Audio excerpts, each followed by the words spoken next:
सबसे पहले मैं आपको बता दूं, हमारी जो इलेक्ट्रिसिटी होती है, जो हमारी विद्युत है, वो सबसे पहले आती है इलेक्ट्रिसिटी जो विभाग होता है, जो गवर्नमेंट का होता है, वहाँ से अपने पास आती है। सबसे पहला स्विच होता है वो होता है अपना वीसीबी। मैंने आपको वीसीबी के कई वीडियो भी दे रखे हैं। मेन वीसीबी में आ जाता है। वीसीबी एक स्विच है, ठीक है, ऑन ऑफ करने का स्विच है। हम वीसीबी से पहले इसको रोक सकते हैं और आगे ला सकते हैं, यानी इनपुट और आउटपुट वीसीबी में लगे होते हैं। वीसीबी से आगे लगे होते हैं ट्रांसफार्मर। ट्रांसफार्मर का काम ये होता है कि उसको डिसाइड करवाना पड़ता है। जैसे 33 केवी आ रही है, वीसीबी में 33 केवी आ जाती है। 33 केवी से जब ट्रांसफार्मर में जाएगी तो हमें 440 चाहिए या 690 चाहिए, जो भी हमारे 220 रिक्वायरमेंट है उसके अकॉर्डिंग जो हमारा ट्रांसफार्मर है उसको स्टेप डाउन कर देता है। स्टेप डाउन करने के बाद जो हमारी पावर है वो आती है हमारे कंट्रोल पैनल में। और मैं आपको दिखाता हूँ कि जो हमारा मेन एसीबी होता है उसके अंदर पावर आती है हमारे ट्रांसफार्मर से। जैसे ये हमारा एसीबी है, ये देखो इनकमर, यहाँ पे क्या लिखा हुआ है 4000 एम्पियर। तो 4000 एम्पियर की जो सप्लाई है वो हमारी यहाँ पे आ गई। यहाँ पे आने के बाद जितनी भी पावर है वो सारी डिस्ट्रीब्यूट होती है। डिस्ट्रीब्यूट मतलब जितने भी छोटे ब्रेकर होते हैं, जितने भी छोटे एसीबी होते हैं, उनके अंदर पावर आगे डिवाइड हो जाती है और उन सब के अंदर पावर है वो जितनी हमारी रिक्वायरमेंट होती है। जैसे एक ये छोटा ब्रेकर लगा हुआ है, ये लगा हुआ है, ये लगा हुआ है। जो मेन इनकमर 4000 आ रखी है, पर 4000 को आगे लोड के अकॉर्डिंग बांटा जाता है। जैसे यहाँ पे देखो एक ये 630 एम्पियर का यहाँ पे लगा हुआ है, अपना छोटा डीडी लगा हुआ है, एमसीसीबी लगा हुआ है, ठीक है। आगे चलते रहते हैं, धीरे धीरे जितने भी हमारी रिक्वायरमेंट होती है उसके अकॉर्डिंग सारे इसमें लगे हुए। देखो एक इनकमर का ये वाला लगा हुआ है। मेरे कहने का मतलब ये कि ट्रांसफार्मर से आने के बाद मेन जो हमारा डीडी है उसके पास पावर आ गई। वहाँ आने के बाद उसको हम अलग अलग डिवाइड कर रहे हैं कि अलग अलग कितनी कैपेसिटी कहाँ चाहिए, कितनी विद्युत कहाँ चाहिए। कंट्रोल पैनल का एक काम तो ये हो गया, उसको बांटना। सेकेंड का काम होता है यहाँ से उसको ऑन ऑफ भी करना, यानी यहाँ पे पावर आई, यहाँ से उस मशीन को ऑफ कर दिया तो पर्टिकुलर एक मशीन की पावर है वो बंद हुई है, बाकी सभी मशीनें चल रही हैं। यानी मेन में अभी सप्लाई है, इस मशीन को जैसे इस पंप हाउस को हमने यहाँ से ऑफ कर दिया, पंप हाउस की सप्लाई बंद हो गई, वहाँ पे अब कोई काम कर सकता है। और जैसे इसको हम बंद करेंगे, बंद करने के बाद तुरंत यहाँ पे लगा देंगे man at work supply man of, मतलब कोई व्यक्ति है वो काम कर रहा है और इसको यहाँ पे ऑफ कर देंगे। ऑफ करने के बाद लगा देंगे कि कोई बंदा उस लाइन पे काम कर रहा है, पर्टिकुलर लाइन पे, उस लाइन पे आपको नहीं जाना है, उसको ऑन नहीं करना है। यहाँ तक हो गया कि अलग अलग मशीनों को अलग अलग डिवाइड किया जाता है, इसीलिए कंट्रोल पैनल होते हैं। अब कंट्रोल पैनल में दो चीज़ें होती हैं, एक होता है मैन यूनिट को ऑन ऑफ करना, सेकंड जो कंट्रोल पैनल होते हैं वो होते हैं हमारे पावर फैक्टर को मैनेज करने वाले।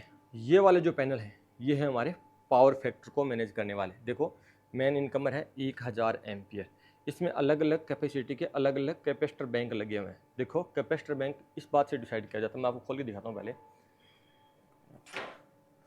इसमें ये पूरा कैपेसिटर बैंक का सेटअप लगा हुआ है।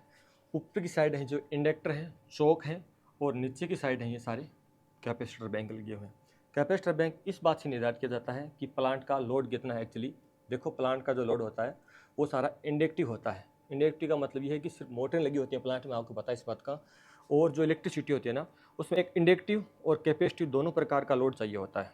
मेरे कहने का मतलब ये है कि हमारे पास जो लोड चलाने के लिए सिर्फ इंडक्टिव है, ओनली मोटरें हैं, तो हमें कैपेसिटर लगाने पड़ेंगे ताकि कैपेसिटिव लोड भी बने और ये दोनों को मैनेज करके पावर फैक्टर को मैनेज करिए। अगर पावर फैक्टर मैनेज नहीं होता है उस कंडीशन के अंदर हमें पेनल्टी पड़ती है। यहाँ पे देख लीजिए ये इसका मैन एसीबी है, और मैं आपको दिखाता हूँ आगे पावर फैक्टर का थोड़ा और आपको डिटेल समझाता हूँ।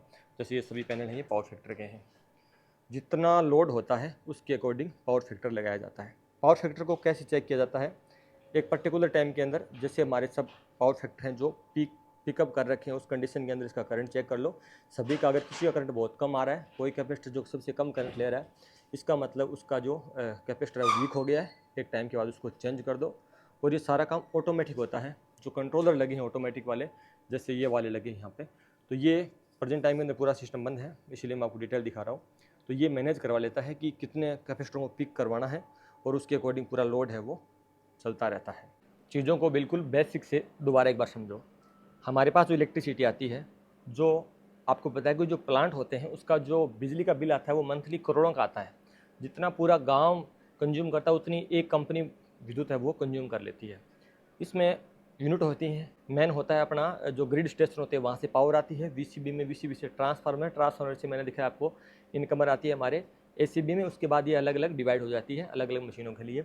सेकंड मैंने आपको ये बताया कि जो पावर फैक्टर सिस्टम होता है वो इस बात पर निर्भर करता है कि हमें कितनी इलेक्ट्रिसिटी अभी यूज में ले रहे हैं, लोड हमारा कैसा है। जैसे हमारा इंडक्टिव लोड रहता है, इंडिकेटिव लोड ऐसा रहता है कि सारी मोटरें चलाते हैं हम या फिर हीटर चलते हैं, हीटर तो रजिस्टिव होते हैं, हीटर में पावर फैक्टर अच्छा रहता है, एक रहता है, यूनिटी रहता है, पर जो इंडक्टिव होते हैं उसमें लैग करता है पावर फैक्टर। और पावर फैक्टर मेंटेन करने के लिए कैपेसिटर और इंडक्टर दो चीज़ होते हैं, जो कि मैंने बताया कि सारा लोड इंडक्टिव है, उस कंडीशन में पावर फैक्टर बढ़ाने के लिए हमें लगाना पड़ता है कैपेसिटर बैंक। वो निर्धारित करता है कि हमें कितना KVR का लगाना है, वो डिपेंड करता है कि कितना हमारा इंडक्टिव लोड है, टोटल जो KV है वो कितना है, उस पर निर्भर करता है। उस प्रकार मैंने आपको दिखाया कि कैपेसिटर बैंक लगे और काफ़ी ज़्यादा लगे। मैं आपको जनरली छोटा सा एक ये डेमो दिखाया है, कैपेसिटर बैंक लगे। अब उसके बाद मैंने आपको बताया कि कंट्रोल यूनिट में आता है PLC। फिलहाल के टाइम के अंदर PLC की डिमांड इतनी ज़्यादा है कि जो बच्चा इस पर ध्यान नहीं देगा तो आने वाले टाइम में उसकी जॉब जा सकती है, क्योंकि सारा काम है धीरे धीरे PLC पे हो गया है, सारा काम है वो सेंसर पे हो गया है, सारा काम है जो अपना प्रॉक्सी पे हो गया है, सारा काम है जो सर्किट टू सर्किट हो गया है। तो उस कंडीशन में आपको PLC की तरफ ध्यान देना चाहिए।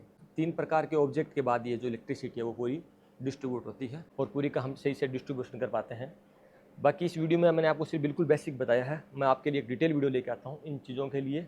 पावर फैक्टर के लिए मैं पूरा परफेक्ट वीडियो दोबारा लेके आऊँगा, जीरो से लेकर टॉप तक।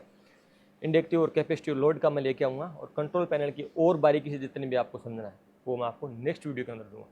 इसलिए मैं आपको बोलता हूँ कि इस चैनल को फॉलो कर लीजिए ताकि आपका कोई वीडियो मिस ना हो पाए।